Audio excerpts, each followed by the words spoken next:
Welcome to அடடடடா அசத்தல் சமையல். இன்றைக்கி நம்ம பார்க்க போகிற ரெசிபி வந்து நம்மளோட புது வருஷத்தை வரவேற்கிற விதமாக ஒரு பரோட்டாக்கு ஒரு சூப்பரான கிராமத்து விருந்து நம்ம சால்னா சிக்கன் சால்னா எப்படி பண்ணுறதுன்னு பார்க்க போகிறோம். இன்றைக்கி இந்த ரெசிபியை நம்ம பார்த்ததுக்கப்புறம் திரும்பவும் ரோஸ்மாண்ட்க்கு போய் அங்கே வந்து நியூஇயர் அண்ட் கிறிஸ்மஸ் ஸ்பெஷலாக என்னென்ன ஈவெண்ட்ஸ்லாம் நடந்துச்சுன்னு நம்ம பார்த்து ரசிக்க போகிறோம். இப்போ ரெசிபி எப்படி பண்ணுறதுன்னு பார்க்கலாம் வாங்க. இப்போ நம்ம பரோட்டாக்கு சிக்கன் சால்னா எப்படி செய்கிறதுன்னு பார்த்துடலாம். இதுக்கு வந்து நான் கொஞ்சம் சிக்கன் எடுத்திருக்கேன், அதுக்கப்புறம் வந்து கொஞ்சம் தேங்காய், அதுக்கப்புறம் வந்து ஒரு 7 போல் சின்ன வெங்காயம், அப்புறம் கொஞ்சம் கருவேப்பிலை, ஒரு பச்சை மிளகாய் அதை சின்ன சின்னதாக நறுக்கி வச்சுருக்கேன், அதுக்கப்புறம் வந்து ஒரு மீடியம் சைஸ் வெங்காயத்தை வந்து நீளமாக கட் பண்ணி வச்சுருக்கேன், அதுக்கப்புறம் ஒரு மீடியம் சைஸ் தக்காளி. இப்போ நம்ம சால்னா செய்கிறதுக்கு வந்து ஸ்டவ்வில் ஒரு ஸ்பூன் அளவுக்கு எண்ணெய் ஊற்றி நல்லா சூடு பண்ணிக்கிறேன். இப்போ எண்ணெய் சூடானதும் நம்ம வந்து கரம் மசாலாவுக்கு தேவையான பொருட்களை சேர்த்துடலாம். கொஞ்சம் பட்டை, லவங்கம், அதுக்கப்புறம் வந்து ஒரு 4 கிராம்பு, அன்னாசி பூ இதெல்லாம் வந்து சேர்த்துடலாம். இது வந்து நல்லா வறுபடணும். இது வந்து நல்லா வதக்கிக்கலாம். இதை வந்து நம்ம வறுத்து அரைக்க போகிறோம். அதோட வாசனை வர வரைக்கும் நம்ம அதை கொஞ்சம் வறுத்துக்கலாம். இப்போ வந்து இதில் 2 ஏலக்காய், அதுக்கப்புறம் கொஞ்சம் காஞ்ச மிளகாய் சேர்க்குறேன். நம்ம வந்து இதில் பச்சை மிளகாவும் சேர்ப்போம், அதுக்கப்புறம் மிளகாத்தூளும் நம்ம வந்து சேர்ப்போம், அதனால் நம்ம கொஞ்சம் பார்த்து சேர்த்துக்கலாம். இதையும் நல்லா வறுத்துக்கலாம். இப்போ இதில் ஒரு 1/2 ஸ்பூனுக்கு வந்து நம்ம சீரகம் சேர்த்துடலாம். இப்போ ஒரு 1/4 ஸ்பூன் அளவுக்கு வந்து சோம்பு, இதை வந்து நல்லா வறுத்துக்கலாம்.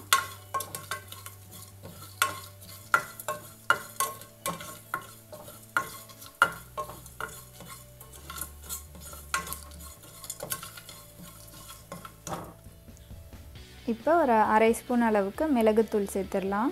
நம்ம வந்து முழு மிளகு இருந்தாலும் சேர்த்துக்கலாம். இப்போ ஒரு ஸ்பூன் அளவுக்கு தனியாத்தூள், இதுக்கு நம்ம முழு தனியாவும் சேர்த்துக்கலாம். இப்போ இது எல்லாத்தையும் வந்து நல்லா வறுத்துக்கலாம்.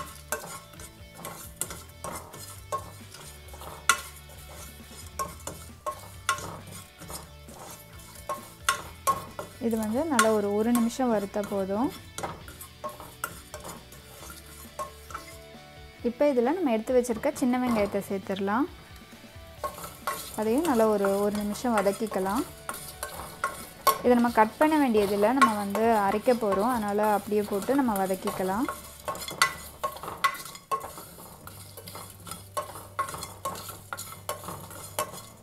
ஒரு நிமிஷம் இதை வதக்கிக்கலாம்.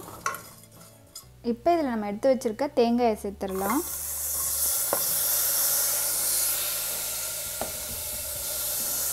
இப்போ இந்த தேங்காய் வந்து கொஞ்சம் ப்ரௌன் ஆகிற வரைக்கும் நல்லா வறுத்துக்கலாம்.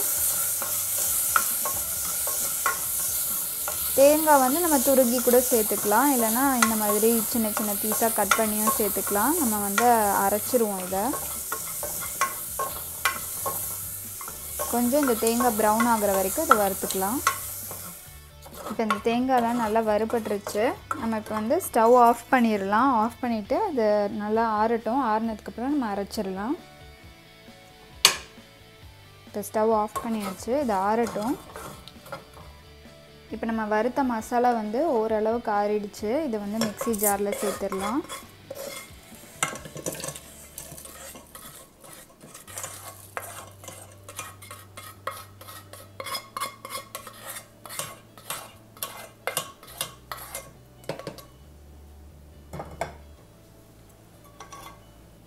இப்போ வந்து நம்ம ஜாரில் சேர்த்தாச்சு.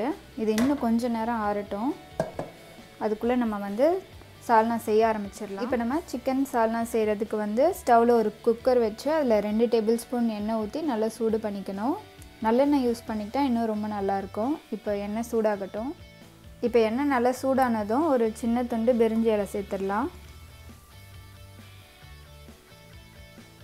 அதுக்கப்புறம் ஒரு 1/4 ஸ்பூன் வந்து சோம்பு சேர்த்துடலாம். நம்ம ஏற்கனவே சோம்பு போட்டு அரைச்சிருக்கோம். இதை வந்து லைட்டாக வறுத்துக்கலாம்.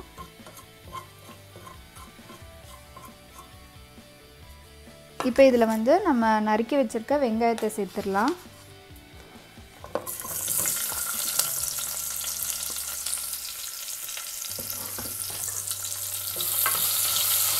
வெங்காயம் வந்து நல்லா வதங்கணும்.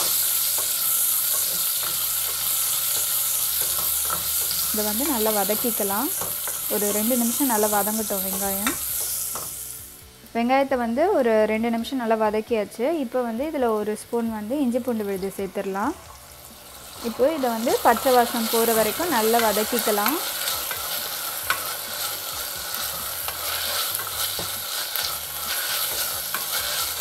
இது நல்லா வதங்கட்டும். ஒரு 2 நிமிஷம் வதங்கட்டும். இப்போ இதில் நம்ம நறுக்கி வச்சுருக்க பச்சை மிளகாயை சேர்த்துடலாம்.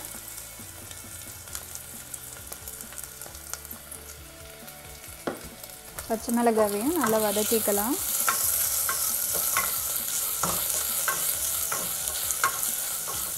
ஒரு நிமிஷம் வதங்கட்டும். இப்போ இதில் நம்ம கருவேப்பிலையை சேர்த்துடலாம். நான் வந்து கருவேப்பிலையை சின்ன சின்னதாக நறுக்கி வச்சுருக்கேன். அதை வந்து நம்ம இதில் சேர்த்துடலாம்.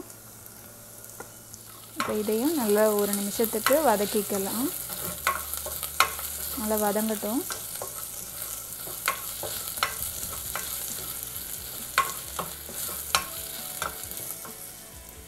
இப்போ இதில் நம்ம நறுக்கி வச்சுருக்க தக்காளியை சேர்த்துடலாம். தக்காளி வந்து நல்லா வேகிற வரைக்கும் இதை நல்லா வதக்கிக்கலாம்.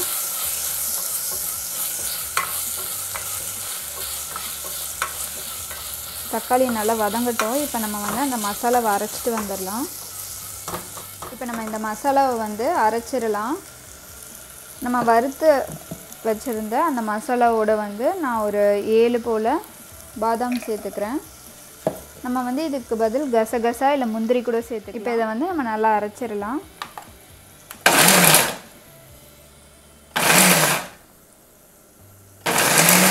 இந்த மசாலாவில் வந்து நான் இன்னும் ஒரு 1/4 கப் தண்ணி சேர்த்து அரைச்சிக்க போகிறேன்.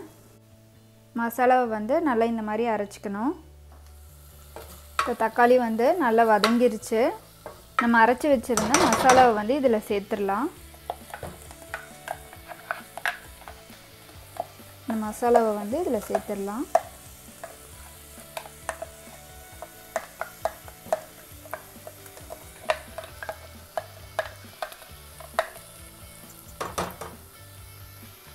இப்போ இதை வந்து நம்ம நல்லா மிக்ஸ் பண்ணி விட்டுட்டு ஒரு 2 நிமிஷம் வந்து இதை நல்லா வதக்கிக்கலாம்.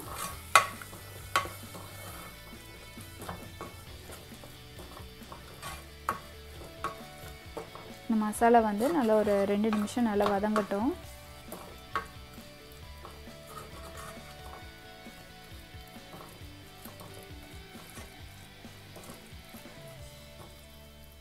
ஒரு 2 நிமிஷம் வதங்கட்டும்.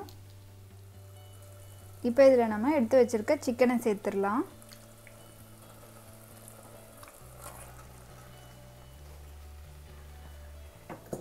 இந்த சிக்கனை வந்து மசாலாவோடு நல்லா மிக்ஸ் பண்ணி விட்டுடலாம்.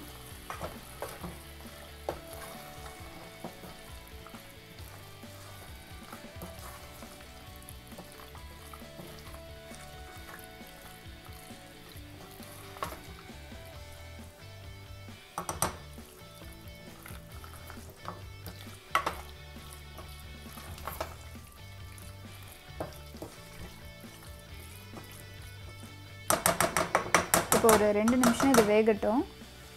இப்போ இதில் ஒரு 1/4 டேபிள் ஸ்பூன் வந்து மஞ்சள் தூள் சேர்த்துடலாம். அதுக்கப்புறம் காரத்துக்கு ஏற்ப வந்து குழம்பு மிளகாய் தூள். நீங்கள் தனி மிளகாய் தூள் சேர்த்துக்கிறீங்கன்னா மிளகாய் தூள் அதுக்கப்புறம் வந்து தனியாத்தூளை ஒரு சம அளவுக்கு சேர்த்துக்கோங்க. இது 1 ஸ்பூன் சேர்க்குறீங்கன்னா அதுவும் 1 ஸ்பூன் அந்த மாதிரி சேர்த்துக்கோங்க. இப்போ வந்து இதை நல்லா மிக்ஸ் பண்ணி விட்டுடலாம். மிக்ஸ் பண்ணி விட்டுட்டு இதோட பச்சை வாசம் போகிற வரைக்கும் நல்லா வதக்கிக்கலாம்.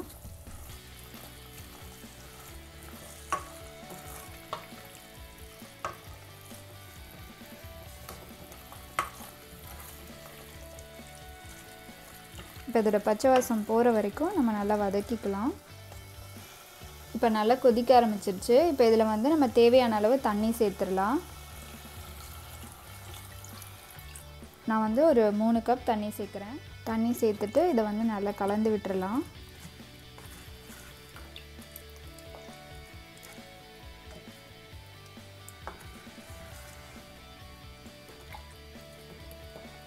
நமக்கு வந்து சால்னா வந்து கொஞ்சம் தண்ணியாக தான் இருக்கும்.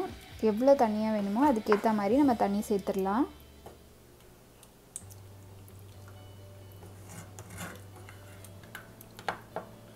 இப்போ வந்து தண்ணி கொஞ்சம் கொதிக்கட்டும். இப்போ நம்மளோட குழம்பு வந்து சைட்லலாம் வந்து லைட்டாக கொதிக்க ஆரம்பிக்குது. இந்த ஸ்டேஜில் வந்து நம்ம உப்பு சேர்த்துடலாம். உப்பு சேர்த்துட்டு இதை நல்லா கலந்து விட்டுருக்கலாம்.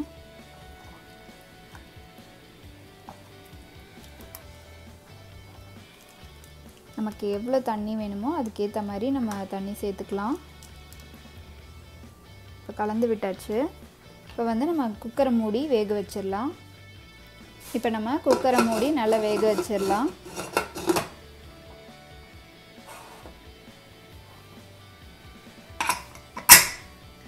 இப்போ வந்து கறி நல்லா வேகட்டும். இப்போ வந்து சிக்கனை நல்லா ஒரு 2 விசில் வரைக்கும் வச்சு வேக வச்சு எடுத்தாச்சு. நம்மளோட சிக்கன் சால்னா எப்படி வந்திருக்குன்னு பார்க்கலாம்.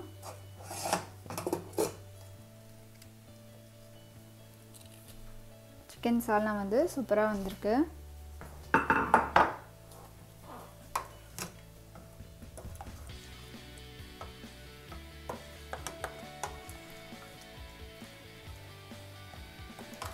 பாருங்கள், சிக்கன்லாம் நல்லா வெந்து சூப்பராக வந்திருக்கு. இப்போ இதில் வந்து நம்ம கொத்தமல்லி இலையை தூவிடலாம். உங்களுக்கு இன்னும் தண்ணியாக வேணும்னா தண்ணி எவ்வளோ வேணுமோ அதை சேர்த்து அது கொதிக்கிற வரைக்கும் கொஞ்சம் விடணும்.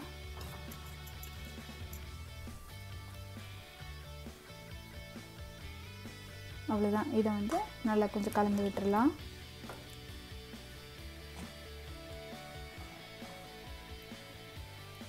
நம்மளோட சிக்கன் சால்னா வந்து சூப்பராக தயாராகிடுச்சு. இப்போ வந்து நம்ம ஊர் ஸ்பெஷல் கிராமத்து விருந்து சிக்கன் சால்னா வந்து சூப்பராக தயாராகிடுச்சு. இதை வந்து பரோட்டாவோடு சேர்த்து ஜாலியாக என்ஜாய் பண்ணி நியூ இயரை வந்து நல்லா செலிப்ரேட் பண்ணலாம். உங்களுக்கு இந்த ரெசிபி ரொம்ப பிடிச்சிருக்குன்னு நினைக்கிறேன். நீங்களும் இந்த ரெசிபியை வீட்டில் ட்ரை பண்ணி பார்த்துட்டு உங்களோட ஃபீட்பேக்கை வந்து கமெண்ட் பண்ணுங்கள். இப்போ வந்து நம்ம ரோஸ்மாண்ட்க்கு போய் அங்கே இருந்த கிறிஸ்மஸ் அண்ட் நியூ இயர் செலிப்ரேஷன்ஸை போய் பார்க்கலாம். இது வந்து நம்ம போன வீடியோவில் பார்த்த மாதிரியே அந்த ஒரு பெரிய கிறிஸ்மஸ் ட்ரீ. அதுக்கப்புறம் பார்த்திங்கன்னா இங்கே வந்து ஸ்கேட்டிங் பண்ணுறதுக்கு ஒரு கிரவுண்ட் மாதிரி அரேஞ்ச் பண்ணி வச்சுருந்தாங்க. இது வந்து ஃப்ரீ தான், யார் வேணால் போகலாம். அங்கே வெளியே பார்த்திங்கன்னா ஸ்கேட்டிங் அந்த ஷூ வந்து நம்ம வாடகைக்கு வந்து கொடுப்பாங்க. அதை நம்ம வாங்கிட்டு உள்ளே போய் வந்து நம்ம ஜாலியாக ஸ்கேட் பண்ணிக்கலாம்.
இதில் பார்த்திங்கன்னா குழந்தைகள், அப்புறம் பெரியவங்க, அப்புறம் வந்து பெண்கள், ஆண்கள்னு எல்லாருமே வந்து ஜாலியாக வந்து ஸ்கேட் பண்ணி என்ஜாய் பண்ணிகிட்டு இருந்தாங்க. அதுக்கேற்ற மாதிரி பேக்ரவுண்ட் மியூசிக் எல்லாமும் போட்டு ரொம்பவே வந்து சூப்பராக இருந்துச்சு. இந்த ஏரியாவே பார்த்திங்கன்னா வந்து நல்ல லைட்லாம் போட்டு வெளிச்சமாக, அதுக்கப்புறம் வந்து பாட்டெல்லாம் பாடி அப்படியே ஒரு திருவிழா மாதிரி நல்லா களைக்கட்டி இருந்துச்சு. அப்புறம் இந்த ரோஸ்மாண்டில் பார்த்திங்கன்னா நம்ம போன வீடியோவில் பார்த்த மாதிரி இந்த டவர்லலாம் வந்து ரோஜாப்பூ மாதிரி பெயிண்ட் பண்ணி வச்சுருந்தாங்க. அதுக்கப்புறம் இங்கே பார்த்திங்கன்னா இது ஒரு குப்பை தொட்டி தான். அதுலேயும் பார்த்திங்கன்னா இந்த ரோஜாப்பூ பிரிண்டெல்லாம் போட்டு ரொம்ப அழகாக பண்ணியிருந்தாங்க. அதுக்கப்புறம் இந்த மாதிரி ஹெல்மெட்ஸ்லாம் வச்சு இந்த ஸ்கேட் பண்ணிகிட்ருக்காங்க. இந்த ஸ்டேடியமுக்கு வெளியே வந்து வச்சு இந்த மாதிரி வச்சுருந்தாங்க. அதுவும் ரொம்ப டிஃப்ரெண்ட்டாக இருந்துச்சு.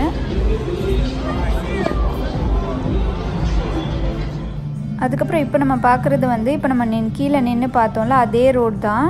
இங்கே மேலே பார்க்கிங்க்கு வந்து பார்த்தப்ப தான் தெரியுது இந்த ரோடு ஃபுல்லாக வந்து இந்த மாதிரி ரோஜாப்பூ மாதிரி லைட்லாம் அந்த இம்ப்ரெஷன் தெரிகிற மாதிரி செட் பண்ணி வச்சுருந்தாங்க. ரோஜாப்பூ, அதுக்கப்புறம் ஸ்னோஃபால், அந்த ஸ்னோஃப்ளேக்ஸ் எல்லாம் அது ரொம்பவே அழகாக இருந்துச்சு. இப்போ பாருங்கள் மேலே இருந்து இந்த ரோஸ்மவுண்டோட வியூ பாருங்கள் எவ்வளோ அழகாக இருக்குன்னு.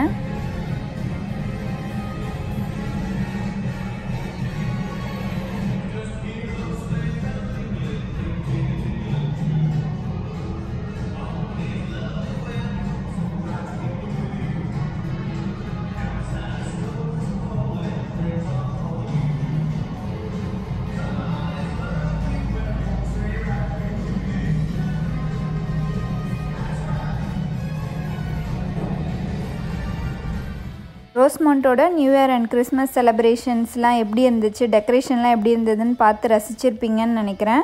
உங்களுக்கு இந்த வீடியோ பிடிச்சிருந்ததுன்னா அடடடா அசத்தல் சமையலுக்கு சப்ஸ்கிரைப் பண்ணுங்கள், லைக் பண்ணுங்கள், ஷேர் பண்ணுங்கள். நான் நாளைக்கு வேறு ஒரு இன்ட்ரெஸ்டிங்கான வீடியோவோட உங்களை சந்திக்கிறேன். அது வரைக்கும் உங்கள் எல்லாருக்கும் இனிய புத்தாண்டு நல்வாழ்த்துக்கள். நன்றி.